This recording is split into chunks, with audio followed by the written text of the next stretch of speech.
Okay, today we are talking on bearing. Now, what is bearing? Bearing means direction either in the air, land, or sea where there is no definite road or route. That simply means bearing is talking about a path to somewhere, but this path is about straight line. Now, person in bearing ends in triangle.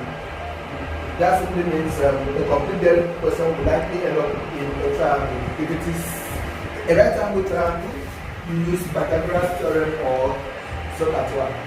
If it is not a right angle triangle, use sine rule or cosine rule. Now, in maths, there are two types of bearing, and the two types of bearing that we have in maths are, so we have two types of bearing. We have two types. One, we have what we call the compass bearing, and two, we have the one that we call three-figure bearing. Three-figure bearing, also known as trigonometric bearing.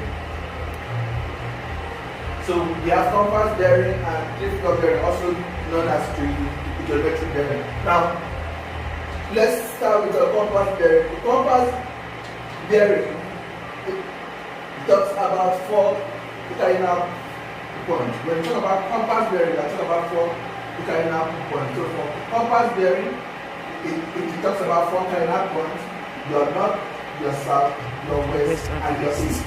This is what we call compass bearing. And compass bearing is either read from the north or read from the south. But in some cases, it's not constrained to that.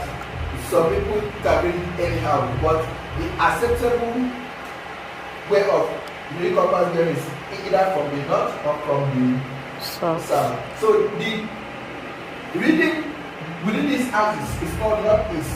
The reading within this axis is called northwest. The reading within this axis is called southwest, and the reading within this axis is called southeast. So from here, let's see how to sketch compass bearing. Pause.